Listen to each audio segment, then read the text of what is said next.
Overnight, we are learning more information about a deadly two-car crash that happened on Detroit's west side. Police tell us the crash happened around 12:30 this morning on West Outer Drive in Wyoming. Officers on the scene found one person trapped inside a burning vehicle. The officers attempted to approach the vehicle, but were told they were forced away by the smoke and flames. One person has died. The cause of that crash remains under investigation. This morning, more than a half a dozen Detroit firefighters are recovering from a close call on the city's east side. Yeah, we do want to show you some video from Chopper 7 over the scene of a vacant home collapse, and it shows the intense effort by firefighters to pull their colleagues out of the rubble. Now, the scary moments were unfolding there on Hollywood near 7 Mile. 8 firefighters had to be taken to the hospital. 6 of them have been released. That's the good news. 2 others have been kept, however, overnight for observation. And 7 Action News reporter Jen Shaw is joining us live from the scene with what unfolded there, the concern from neighbors as well, and how those firefighters are doing right now. We're thinking about them, Jen. Absolutely, and so glad, Alicia and Keenan, that so many of them were released overnight and are expected to make recoveries. Take a look at the scene here this morning. Hours later, this is what's left of that vacant home here on Hollywood. You can see all that charred debris behind me. And this is new this morning. You can see a sign posted offering $5,000 for a reward for tips that lead to the arrest or a conviction of anyone for arson in the event that this fire was started intentionally. And the big concern from neighbors who live around here this morning, so many of these homes are vacant. Take a look down Hollywood. You can see I'm looking at several. There's one to my right, one to my left. On either side of the street, there's a lot of vacant properties here. And neighbors tell us it's a concern because they don't want something like this to happen again. I hear it all day and night, all day and night. It's fires all day and night.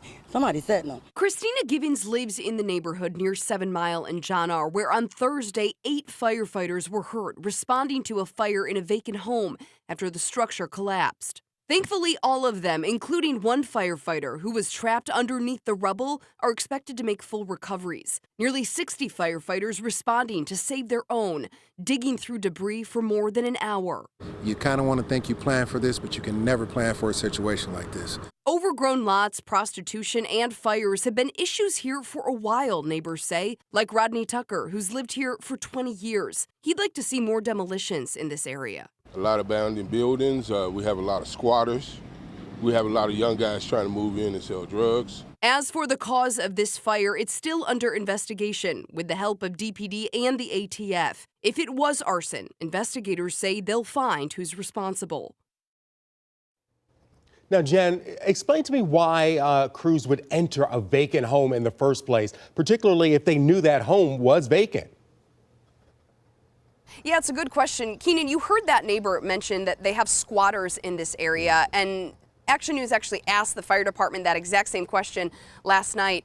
They always go in with the approach of rescue first in the event that despite a home being vacant, there could be someone inside. There could be a squatter. There could be someone inside that maybe wasn't supposed to be inside. So fire crews take that approach first. They want to make sure everyone is out of the home, even if it's presumed vacant. And that gives you a sense of the realities that these first responders face day in and day out on the job. Keenan? Yeah, clearly proof there's no such thing as a routine fire. I'm so glad that all of those firefighters will make a full recovery. Jen Shantz live for us this morning on Detroit's East Side. Thank you, Jen. We're thinking about them for sure. Well, a man wanted for sexually assaulting an 18-year-old patient at Pontiac General is behind bars this morning. 56-year-old Kevin Darcell Blanks turned himself in last night. He's facing charges of third-degree criminal sexual conduct for allegedly having sex with the victim on July 14th. He was reportedly working as a mental health technician on the psychiatric floor at the hospital. Officials say Blanks has since been fired. Well, Ecorse police are on the hunt for a suspect they say is armed and dangerous. Lachey Childs is wanted for questioning in connection to a homicide at the Renaissance Estates. Now, if you know where he is, you're asked to call police. Call 911 right away. You're told not to approach him. You can also contact Crime Stoppers or 1-800-SPEAK-UP, where you can remain anonymous. 6:07 is the time right now. The FBI is reaching out to attorneys representing the survivors sexually abused by disgraced former USA gymnastics doctor Larry Nassar, according to a report from ABC News. Now, agents are reaching out to initiate talks about a possible settlement. Dozens of Nassar's victims filed lawsuits against the FBI and the Justice Department last month, seeking more than $1 billion. Now, the suits were based on findings from the Justice Department detailing numerous failures in the FBI's handling of the Nassar case. Well, we turn now to the latest in Michigan's fight against COVID-19. New data from the CDC is showing a summer surge here in southeast Michigan. Now, while most of the state is highlighted here in green for low levels of community transmission, it's a different story here in Metro Detroit. According to the CDC's COVID tracker, Oakland, Macomb, Washtenaw, Wayne, and Monroe counties all now have a high level of community transmission and are shaded in red. Residents in those communities are encouraged to wear masks while indoors in public spaces and to take additional precautions if you're at high risk for severe illness. We're live in Sterling Heights this morning for Sterling Fest. It continues at 10 o'clock this morning, goes to 11 o'clock tonight. We're previewing some of the rides and all the events and activities to be had here at Sterling Fest. The weather looks great to kick off the weekend. I'm going to tell you if it's going to stay great through the rest of the weekend. Taking a live look now into roads. Eastbound 696 at Orchard Lake, we have the left lane closed because of a crash there. Not slowing down traffic too much. Still got 3 lanes open. Thank you very much. Alley time now is 6:09. The first round of the Rocket Mortgage Classic is in the books. Yeah, we have highlights from day one and a look at the tournament's leaders so far. Plus, sweepstakes scams are on the rise again here in Metro Detroit. I talked with the woman who was targeted by more than one scammer and share how you can spot these schemes so you don't waste your money.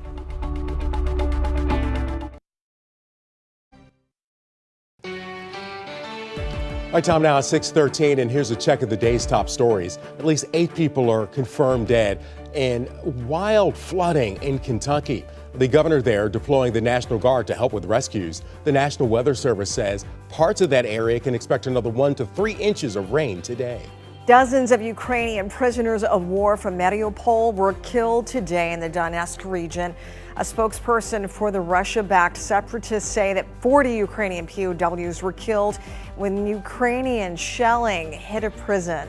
The prisoners were captured inside Mariupol's steel plant early in the war. Well, the director of the Secret Service is delaying his planned retirement. The move comes as the agency faces questions about missing text messages from the period around the Capitol riot. James Murray says he wants to oversee the agency as it cooperates with the investigation. Agency leaders say the texts were possibly deleted during a data migration last year. Sweepstakes and lottery scams are nothing new, but sometimes there's an influx in cases that prompts a warning. And that's the situation right now in Metro Detroit. The Better Business Bureau wants you to know these latest scammers are out for your hard-earned cash or personal information. I talked with a St. Clair Shores woman who recently was targeted twice. She's sharing her story so you don't waste your money. Who wouldn't want to get a call saying you'd won big money? Hello. Pat Papchak of St. Clair Shores recently got a call like that saying she'd won $50,000. And I said, oh, that's great. But the caller then instructed her to go to the post office to buy a money order to pay the taxes first. How much money did the scammer want you to send in a money order? $1,000 right then. $1,000 Yes. to get your sweepstakes winnings. Right. But Pat had never entered a sweepstakes, and she knows you don't pay money to receive contest winnings. I called the Better Business Bureau because I don't want anybody else getting this call and actually sending him money. And this was not the first time she'd been targeted this year. You opened up your mail and you found a check for nearly $5,000. What did you think when you saw that? Who'd give me $5,000?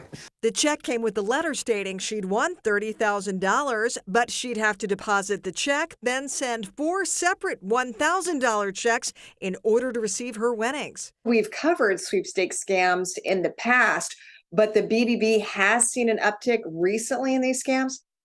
Yes, since May, we've gotten about 30 reported to us, which is a large amount. In some cases, the scammers have been claiming they're calling from the Better Business Bureau or using the name of a local law enforcement agency to make the scheme seem more believable. Where are you seeing this scam pop up the most right now in Michigan? Metro Detroit, definitely. You know, Wayne County, Oakland County, Macomb County. Here are some